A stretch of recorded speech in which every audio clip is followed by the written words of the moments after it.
ನೀವು ಒಂದು ಇಂತಹ ಮಾಯಾಜಾಲದಲ್ಲಿ ಸಿಲುಕಿದ್ದೀರಾ.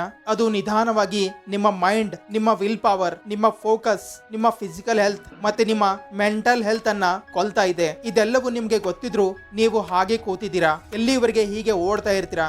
ಎಲ್ಲಿವರೆಗೆ ನೋವನ್ನ ಇಗ್ನೋರ್ ಮಾಡ್ತೀರಾ? ಎಲ್ಲಿವರೆಗೆ ಇದೆಲ್ಲವೂ ತಾನಾಗಿಯೇ ಬದಲಾಗುತ್ತೆ ಎಂದು ಯೋಚನೆ ಮಾಡ್ತಾ ಇರ್ತೀರಾ? ಎಲ್ಲಿವರೆಗೆ ತಮ್ಮನ್ನ ತಾವು ಬದಲಾಯಿಸಿಕೊಳ್ಳೋದಿಲ್ಲ ಅಲ್ಲಿವರೆಗೆ ನಿಮ್ಮ ಜೀವನ ಬದಲಾವಣೆ ಆಗೋದಿಲ್ಲ. ಏಕೆಂದ್ರೆ ಈಗ ಸಮಯ ಬಂದಿದೆ ನಮ್ಮ ಜೊತೆಗೆ ತಾವೇ ಹೋರಾಟ ಮಾಡೋದು. ಹಾಗಿದ್ರೆ ನಾವು ಇವತ್ತು ಮೆಂಟಲ್ ಡಿಟಾಫಿಕೇಶನ್ಸ್ ನ ಬಗ್ಗೆ ಮಾತಾಡೋಣ. ಹೇಗೆ ನಾವು ವೇದಿಕ್ ಟೆಕ್ನಿಕ್ ನಿಂದ ನಮ್ಮ ಮೈಂಡ್ ಅನ್ನ ರೀಸೆಟ್ ಮಾಡಬಹುದು. ಈ ರೀಸೆಟ್ ಪ್ರೋಸೆಸ್ ನಿಮಗೆ ಝೀರೋ ಸ್ಟೇಟ್ ನಲ್ಲಿ ತಂದು ನಿಲ್ಲಿಸುತ್ತೆ. ಅಲ್ಲಿ ನಿಮ್ಮ ಹಳೆಯ ವಿಚಾರ, ಹಳೆಯ ನೋವು, ಹಳೆಯ ನೆಗೆಟಿವಿಟಿಯನ್ನ ಮರೆತು ಒಂದು ಹೊಸ ಪೊಟೆನ್ಶಿಯಲ್ ಅನ್ನ ಗುರುತಿಸಬಹುದು. ನೋಡಿ, ಈ ವಿಡಿಯೋದಲ್ಲಿ ನಾನು ನಿಮ್ಗೆ ಕೇವಲ ಒಂದು ಸಿಂಪಲ್ ಹೆಡನ್ ಪವರ್ ನ ಬಗ್ಗೆ ಹೇಳ್ತೀನಿ. ಇದು ನಿಮ್ಮೊಳಗೆ ಆಲ್ರೆಡಿ ಅಡಗಿ ಕೂತಿದೆ. ಅದುವೇ ಮೆಡಿಟೇಷನ್. ಆದ್ರೆ ನಾನ್ ನಿಮ್ಗೆ ಧ್ಯಾನದ ಭಂಗಿಯಲ್ಲಿ ಕುತ್ಕೊಳ್ಳಿ, ಕಣ್ಣು ಮುಚ್ಕೊಳ್ಳಿ, ಉಸಿರಿನ ಮೇಲೆ ಧ್ಯಾನ ಮಾಡಿ, ಎಕ್ಸೆಲ್ ಇನ್ಹೇಲ್ ಮಾಡಿ ಅಂದ್ರೆ ಮೇ ಬಿ ನೀವು 2 ರಿಂದ 3 ದಿನ ಮಾಡಬಹುದು. ಮತ್ತದೇ ಹಳೆಯ ವರ್ಷನ್ ನಲ್ಲಿ ಮರಳಿ ಬರ್ತೀರಾ. ಅದಕ್ಕೆ ಈ ವಿಡಿಯೋದಲ್ಲಿ ನಾನ್ ನಿಮ್ಗೆ ಸ್ಟೆಪ್ ಬೈ ಸ್ಟೆಪ್ ಪ್ರೊಸೆಸ್ ಕೊಡ್ತೀನಿ. ಡೋಂಟ್ ವರಿ, ಇದರಲ್ಲಿ ಕೇವಲ 5 ಸ್ಟೆಪ್ಸ್ ಅಷ್ಟೇ ಇರೋದು. ಒಂದ್ ವೇಳೆ ನೀವು ಬೆಳಿಗ್ಗೆ ಬೇಗ ಎದ್ದೇಳೋದ್ರಿಂದ ರಾತ್ರಿ ಮಲಗುವವರೆಗೆ ಈ 5 ಸ್ಟೆಪ್ಸ್ ಕಂಪ್ಲೀಟ್ ಮಾಡಿದ್ರೆ 21 ದಿನ ಅಥವಾ ತಿಂಗಳ ಕಾಲ ವೇಟ್ ಮಾಡುವ ಅವಶ್ಯಕತೆ ಇರೋದಿಲ್ಲ. ಅಂದ್ರೆ ಯಾವ ದಿನ ಇದನ್ನ ಮಾಡ್ತೀರಾ ಆ ದಿನವೇ ರಿಸಲ್ಟ್ ಕಾಣಿಸುತ್ತೆ. ಮತ್ತೆ ನೆಕ್ಸ್ಟ್ ಡೇ ನಿಮ್ಮ ಬಾಡಿ ನಿಮಗೆ ತಡೆಯುತ್ತೆ. ಆದರೂ ನೀವು ಇದನ್ನ ಕನ್ಸಿಸ್ಟೆಂಟ್ಲಿ ಫಾಲೋ ಮಾಡಬೇಕು. ಒಂದ್ ವೇಳೆ ನಿಮಗೆ ಹೊಸ ಜೀವನ, ಹೊಸ ಎನರ್ಜಿ, ಹೊಸ ಜೋಶ್ ಬೇಕು ಅಂದ್ರೆ ಅದರ್ವೈಸ್ ನೀವು ಅದೇ ಹಳೆಯ ವರ್ಷನ್ ಅಲ್ಲಿ ಇರಬಹುದು. ಹಾಗಿದ್ರೆ ಬನ್ನಿ ವಿಡಿಯೋ ಪ್ರಾರಂಭ ಮಾಡೋಣ. Step number 1, start your day with Brahma muhurta. ನೇರವಾಗಿ ಹೇಳಬೇಕು ಅಂದ್ರೆ ಈ ಸಮಯದಲ್ಲಿ ನೀವು ಎದ್ದೇಳೋದಿಲ್ಲ, ಏಕೆಂದ್ರೆ ನಿಮ್ಮ ಸ್ಲೀಪ್ ಸೈಕಲ್ ಕಂಪ್ಲೀಟ್ಲಿ ಹಾಳಾಗಿದೆ. ಬಟ್ ಡೋಂಟ್ ವರಿ, ಇದನ್ನ ಸುಧಾರಣೆ ಮಾಡಬಹುದು. ನೋಡಿ, ನೀವು ತುಂಬಾ ಲೇಟ್ ಮಾಡಿ ಎದ್ದೇಳ್ತಾ ಇದ್ರೆ, ಉದಾಹರಣೆಗೆ 10 ಗಂಟೆಗೆ, 11 ಗಂಟೆಗೆ, ಆಗ ಯಾವುದೇ ಒಂದು ಮೋಟಿವೇಶನಲ್ ವಿಡಿಯೋ ನೋಡಿ ಅಥವಾ ಮೋಟಿವೇಟ್ ಆಗಿ ಬೆಳಗ್ಗೆ 4 ಗಂಟೆಯ ಅಥವಾ 5 ಗಂಟೆಯ ಅಲಾರಾಮ್ ಸೆಟ್ ಮಾಡಬೇಡಿ, ಏಕೆಂದ್ರೆ ನೀವು ಎದ್ದೇಳೋದಿಲ್ಲ. ಆದರೆ ಇದರಿಂದ ನಿಮಗೆ ಗಿಲ್ಟ್ ಫೀಲ್ ಆಗುತ್ತೆ. ನಾ ಇವತ್ತು ಎದ್ದೇಳಲಿಲ್ಲ, ನನ್ನ ಲೈಫ್ ಜೊತೆಗೆ ಇದೆಲ್ಲ ಏನಾಗ್ತಾ ಇದೆ, ನನ್ನ ಇವತ್ತಿನ ದಿನ ಕೂಡ ವೇಸ್ಟ್ ಆಗುತ್ತೆ, ಮತ್ತೆ ನಾಳೆಯಿಂದ ಹೊಸ ಪ್ರಾರಂಭ ಮಾಡ್ತೀನಿ ಅನ್ನೋ ಯೋಚನೆ ಬರಲು ಪ್ರಾರಂಭ ಆಗುತ್ತೆ. ಇದರಿಂದ ನಿಮ್ಮ ದಿನ ಪೂರ್ತಿ ಫ್ರಸ್ಟ್ರೇಟಿಂಗ್ ನಲ್ಲಿ ಕಳೆಯುತ್ತೆ. ಒಂದ್ ವೇಳೆ ನೀವು ಲೇಟ್ ಆಗಿ ಎದ್ದೇಳ್ತೀರಾ ಅಂದ್ರೆ ನಿಮ್ಮ ಹತ್ತಿರ ಯಾವುದೇ ಫಿಕ್ಸ್ ಟೈಮ್ ಇರೋದಿಲ್ಲ. ಕೆಲವೊಮ್ಮೆ ನೀವು 9 ಗಂಟೆಗೆ ಎದ್ದೇಳ್ತೀರಾ, ಕೆಲವೊಮ್ಮೆ 11 ಗಂಟೆಗೆ, ಮತ್ತೆ ಕೆಲವೊಮ್ಮೆ 10 ಗಂಟೆಗೆ. ಅದಕ್ಕೆ ಈಗ ನೀವು ಪ್ರತಿದಿನ 10 ಗಂಟೆಗೆ ಎದ್ದೇಳ್ತಾ ಇದ್ದೀರಾ ಅನ್ಕೊಳ್ಳೋಣ. ಈಗ ನೀವು 3 ದಿನದ ಚಾಲೆಂಜ್ ತಗೊಳ್ಬೇಕು.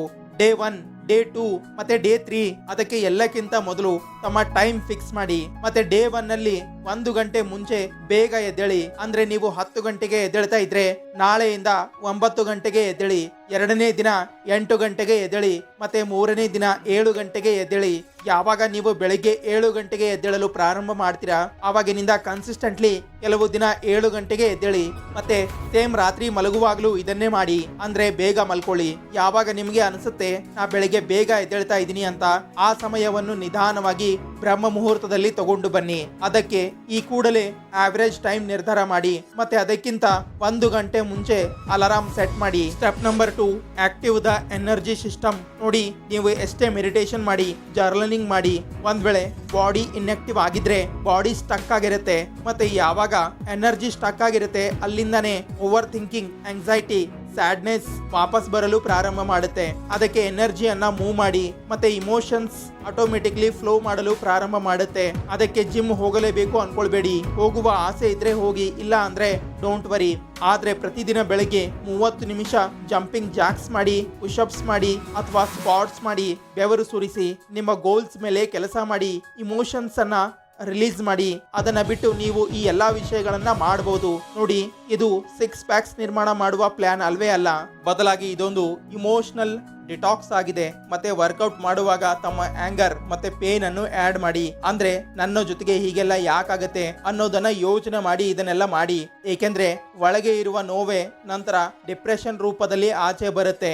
Move your body, move your emotions. ಯಾವಾಗ ಒಳಗಿನ ಇಮೋಷನ್ಸ್ ಆಚೆ ಬರುತ್ತೆ ಆವಾಗ್ಲೇ ಒಳಗಿನ ಸ್ಪೇಸ್ ಖಾಲಿ ಆಗುತ್ತೆ, ಹೊಸ ಹೀಲಿಂಗ್ ಸಿಗುತ್ತೆ. Step number 3, breathing thought control system. ನೋಡಿ, ವಿಚಾರಗಳ ಮೇಲೆ ನಿಯಂತ್ರಣ ಸಾಧಿಸಬೇಕು ಅಂದ್ರೆ ನೇರವಾದ ಕನೆಕ್ಷನ್ ನಮ್ಮ ಉಸಿರಿನ ಜೊತೆಗೆ ಇರುತ್ತೆ. ಹಾಗೆ ನಿಮ್ಮ ಬ್ರೀತ್ ಪ್ಯಾಟರ್ನ್ ರಚನೆ ಆಗುತ್ತೆ. ಅದಕ್ಕೆ ಬ್ರೀತ್ ಅನ್ನ ರೀಸೆಟ್ ಮಾಡಿ. ಹಾಗಿದ್ರೆ ಇದನ್ನ ಹೇಗೆ ಮಾಡಬೇಕು ಅಂದ್ರೆ ನಾಡಿ ಶೋಧನಾ ಪ್ರಾಣಾಯಾಮ ಮಾಡಿ, ಅಥವಾ ಇದನ್ನ ಅನುಲೋಮ್ ವಿಲೋಮ್ ಪ್ರಾಣಾಯಾಮ ಕೂಡ ಅಂತಾರೆ. ಇದನ್ನ ಮಾಡಲು ಲೆಫ್ಟ್ ನಾಸ್ಟ್ರಿಲ್ ಇಂದ ಉಸಿರು ಒಳಗೆ ತಗೊಳ್ಳಿ, ರೈಟ್ ನಾಸ್ಟ್ರಿಲ್ ಇಂದ ಆಚೆ ಬಿಡಿ, ಮತ್ತೆ ರೈಟ್ ನಾಸ್ಟ್ರಿಲ್ ಇಂದ ಉಸಿರು ಒಳಗೆ ತಗೊಳ್ಳಿ, ಲೆಫ್ಟ್ ನಾಸ್ಟ್ರಿಲ್ ಇಂದ ಆಚೆ ಬಿಡಿ.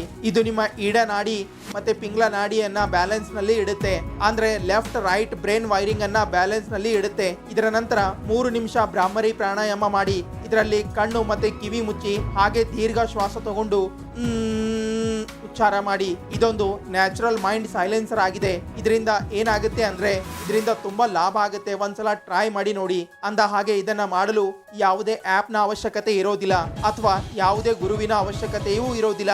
ನೀವು ನಿಮ್ಮ ಉಸಿರು ಮತ್ತೆ 10 ನಿಮಿಷದ ಕನ್ಸಿಸ್ಟೆನ್ಸಿ ಅಷ್ಟೇ ಸಾಕು. ಸ್ಟೆಪ್ ನಂಬರ್ 4, ನೀವು ಥಾಟ್ಸ್ ಪ್ಲಾಂಟ್. ನೋಡಿ, ನೀವು ಯೋಚನೆ ಮಾಡುವ ಪ್ರತಿಯೊಂದು ವಿಚಾರ ಒಂದು ಬೀಜ ಇದ್ದ ಹಾಗೆ ಇರುತ್ತೆ. ಯಾವ ಥಾಟ್ಸ್ ಅನ್ನ ನೀವು ಪದೇ ಪದೇ ಯೋಚನೆ ಮಾಡ್ತಾ ಇರ್ತೀರಾ ಅದೇ ನಿಮ್ಮೊಳಗೆ ಗ್ರೋ ಮಾಡುತ್ತೆ. ಈಗ ಅದು ನೆಗೆಟಿವ್ ಆಗಿರಲಿ ಅಥವಾ ಪಾಸಿಟಿವ್. ಅಂದ ಹಾಗೆ ನೀವು ದಿನವಿಡೀ ನನ್ನ ಜೀವನವನ್ನು ವ್ಯರ್ಥ ಮಾಡ್ತಾ ಇದ್ದೇನೆ, ನನ್ನಿಂದ ಡಿಸಿಪ್ಲಿನ್ ಅಲ್ಲಿ ಇರಲು ಆಗ್ತಾ ಇಲ್ಲ, ನನಗೆ ಕನ್ಸಿಸ್ಟೆಂಟ್ಲಿ ವರ್ಕ್ ಮಾಡಲು ಆಗ್ತಾ ಇಲ್ಲ, ನಾ ಸೋತು ಹೋಗಿದ್ದೇನೆ, ಆ ವ್ಯಕ್ತಿಯನ್ನ ಬಿಟ್ಟು ಬದುಕಲು ಆಗೋದಿಲ್ಲ, ಆತ ಮರಳಿ ಬರೋದಿಲ್ಲ. ಒಂದ್ ವೇಳೆ ನೀವು ಇದನ್ನೇ ಯೋಚನೆ ಮಾಡ್ತಾ ಇದ್ರೆ ನಿಮ್ಮ ಸಬ್ಕಾನ್ಷಿಯಸ್ ಪ್ರೋಗ್ರಾಮ್ನಲ್ಲೂ ಇದೇ ವಿಷಯ ಸೇವ್ ಆಗಿರುತ್ತೆ. ಅದಕ್ಕೆ ಈಗ ಸಮಯ ಬಂದಿದೆ ಹೊಸ ಸಾಫ್ಟ್ವೇರ್ ಇನ್ಸ್ಟಾಲ್ ಮಾಡೋದು. ಇದನ್ನೇ ಹೇಳ್ತಾರೆ ತಮ್ಮ ಸಂಕಲ್ಪ ಶಕ್ತಿಯನ್ನ ಹೆಚ್ಚಿಸೋದು ಅಂತ. ಸಂಕಲ್ಪ ಅಂದ್ರೆ ತಮ್ಮ ಮೈಂಡ್ ಒಳಗೆ ಹೊಸ ಬೀಜ ಬಿತ್ತನೆ ಮಾಡುವುದು. ಅಂದ ಹಾಗೆ ನೀವು ಇದನ್ನ ಮಾಡಲು ತಮಗಾಗಿ ಒಂದು ಸಿಂಪಲ್ ಪಾಸಿಟಿವ್ ಹೀಲಿಂಗ್ ಸಿಸ್ಟಮ್ ಅನ್ನ ರಚನೆ ಮಾಡಿ. ಉದಾಹರಣೆಗೆ I am rich, I am healthy, I am wealthy. ನೋಡಿ, ಕೇವಲ ಇದನ್ನ ಬರೆಯೋದ್ರಿಂದ ಇದು ಕೆಲಸ ಮಾಡೋದಿಲ್ಲ. ಯಾಕೆ ಅಂದ್ರೆ ಎಲ್ಲಿವರೆಗೆ ನೀವು ಇದನ್ನ ತಮ್ಮ ಮನಸ್ಸಿನಿಂದ ಬರೆಯೋದಿಲ್ಲ, ಎಲ್ಲಿವರೆಗೆ ನೀವು ಇದನ್ನ ಫೀಲ್ ಮಾಡೋದಿಲ್ಲ, ಇಮ್ಯಾಜಿನ್ ಮಾಡೋದಿಲ್ಲ ಅಥವಾ ವಿಜುವಲೈಸ್ ಮಾಡೋದಿಲ್ಲ, ಅಲ್ಲಿವರೆಗೆ ಇದು ನಿಮಗಾಗಿ ಕೆಲಸ ಮಾಡೋದಿಲ್ಲ. ಅದಕ್ಕೆ ತಮ್ಮ ಮನಸ್ಸಿನಿಂದ ಇದನ್ನು ಹೇಳ್ತಾ ಬರೆಯಿರಿ. ಮತ್ತೆ ಬರೆದ ನಂತರ ಮತ್ತೆ ಒಂದ್ಸಲ ಉಚ್ಚಾರ ಮಾಡಿ, ನಾನು ಖುಷಿಯಾಗಿ ಇದ್ದೇನೆ, ನಾನು ಸಂತೋಷವಾಗಿ ಇದ್ದೇನೆ, ನಾನು ಪ್ರತಿದಿನ ಉತ್ತಮನಾಗುತ್ತಿದ್ದೇನೆ ಇತ್ಯಾದಿ. ಇದನ್ನ ಪ್ರತಿದಿನ ಬೆಳಿಗ್ಗೆ ಎದ್ದ ಮೇಲೆ ಮತ್ತೆ ರಾತ್ರಿ ಮಲಗೋದಕ್ಕಿಂತ ಮುಂಚೆ ಹೇಳಿ. ನೋಡಿ, ಕೇವಲ ಹೇಳೋದೇ ಅಲ್ಲ, ಬದಲಾಗಿ ಇದನ್ನ ಫೀಲ್ ಮಾಡಿ, ಅದನ್ನ ಇಮ್ಯಾಜಿನ್ ಮಾಡಿ, ಅದನ್ನ ವಿಜುವಲೈಸ್ ಮಾಡಿ. ಆಗ ನೋಡಿ ಖಂಡಿತ ರಿಸಲ್ಟ್ ಸಿಕ್ಕೇ ಸಿಗುತ್ತೆ. Step number 5, open your third ice, clean your mind. ಅಂದ ಹಾಗೆ ಯಾವತ್ತಾದ್ರೂ ಈ ತರ ಅನಿಸಿದೆನಾ? ವಿನಾಕಾರಣ ವಿಚಾರ ಬರೋದು, ನಿನ್ನೆ ಏನಾಯ್ತು ಅದರ ಪಶ್ಚಾತ್ತಾಪ, ನಾಳೆ ಏನಾಗುತ್ತೆ ಅನ್ನೋ ಚಿಂತೆ, ಭಯ ಮಧ್ಯದಲ್ಲಿ ನಿಮ್ಮ ಇವತ್ತಿನ ದಿನ. ಈ ವಿಷಯವನ್ನು ಕಂಟ್ರೋಲ್ ಮಾಡಲು ಒಂದು ವೇದಿಕ್ ಟೆಕ್ನಿಕ್ ಇದೆ, ಅದನ್ನೇ ತ್ರಾಟಕ್ ಅಂತಾರೆ. ಘರಣ್ಯ ಸಂಹಿತಾದಲ್ಲಿ ಮಹರ್ಷಿ ಘರಣ್ಯ ಹೇಳ್ತಾರೆ, ತ್ರಾಟಕ್ ಧ್ಯಾನ ಎಲ್ಲಕ್ಕಿಂತ ಗುಪ್ತ ಮತ್ತೆ ಎಲ್ಲಕ್ಕಿಂತ ಶಕ್ತಿಶಾಲಿ ಧ್ಯಾನ ಆಗಿದೆ ಅಂತ. ಇದನ್ನ ಮಾಡಲು ಒಂದು ಶಾಂತವಾದ ಮತ್ತೆ ಕಡಿಮೆ ಬೆಳಕು ಬೀಳುವ ಕೋಣೆ ಒಳಗೆ ಒಂದು ದೀಪ ಹಚ್ಚಿ, ಮತ್ತೆ ಅದನ್ನ ತಮ್ಮ ಕಣ್ಣುಗಳಿಂದ 2 ರಿಂದ 4 ಅಡಿ ದೂರ ಇಟ್ಟು ಕಣ್ಣು ಬಡಿಯದೆ 1 ರಿಂದ 2 ನಿಮಿಷ ಅದನ್ನ ನೋಡಿ, ಕೇವಲ ನೋಡಿ, ಬೇರೆ ಏನು ಯೋಚನೆ ಮಾಡಬೇಡಿ. ಮತ್ತೆ ಕಣ್ಣಿನಿಂದ ನೀರು ಬರ್ತಾ ಇದ್ರೆ ಕಣ್ಣು ಮುಚ್ಚಿ ಮತ್ತೆ ಆ ದೀಪದ ಚಿತ್ರ ಮೈಂಡ್ ಒಳಗೆ ವಿಜುವಲೈಸ್ ಮಾಡಿ. ಆ ದೀಪ ನಿಮ್ಮ ಒಳಗೆ ಹತ್ತಿಕೊಂಡಿದೆ ಅನ್ನೋದನ್ನ ಫೀಲ್ ಮಾಡಿ. ಅದು ನಿಮ್ಮೊಳಗಿನ ಅಂಧಕಾರವನ್ನು ದೂರ ಮಾಡ್ತಾ ಇರುತ್ತೆ. ಇದರಿಂದ ನಿಮ್ಮ ಎಲ್ಲ ನೆಗೆಟಿವ್ ಥಾಟ್ಸ್ ದೂರ ಆಗುತ್ತೆ, ನಿಮ್ಮಲ್ಲಿ ಹೊಸ ಎನರ್ಜಿ ಬರಲು ಪ್ರಾರಂಭ ಆಗುತ್ತೆ. ನೋಡಿ, ಈ ತ್ರಾಟಕ್ ಧ್ಯಾನ ತುಂಬಾ ಕಠಿಣ ಆಗಿದೆ. ಅದಕ್ಕೆ ಇದನ್ನ ಮಾಡುವ ಸರಿಯಾದ ವಿಧಾನ ತಿಳ್ಕೊಂಡು ಮಾಡಿ. ಇಲ್ಲ ಅಂದ್ರೆ ಈ ಟಾಪಿಕ್ ಮೇಲೆ ವಿಡಿಯೋ ಬೇಕು ಅಂದ್ರೆ ಕಮೆಂಟ್ ಮಾಡಿ ತಿಳಿಸಿ. ಹಾಗಿದ್ರೆ ಈ ವಿಡಿಯೋ ಇಲ್ಲಿಗೆ ಮುಕ್ತಾಯ ಆಗುತ್ತೆ. ಈ ವಿಡಿಯೋ ಬಗ್ಗೆ ನಿಮ್ಮ ಅನಿಸಿಕೆ ಏನಿದ್ರು ಕಮೆಂಟ್ಸ್ ಮೂಲಕ ತಿಳಿಸಿ. ಹಾಗೆ ಚಾನಲ್ ಅನ್ನ ಸಬ್ಸ್ಕ್ರೈಬ್ ಮಾಡಿ, ಇನ್ಸ್ಟಾ ಪೇಜ್ ಅನ್ನ ಫಾಲೋ ಮಾಡಿ. Bye bye.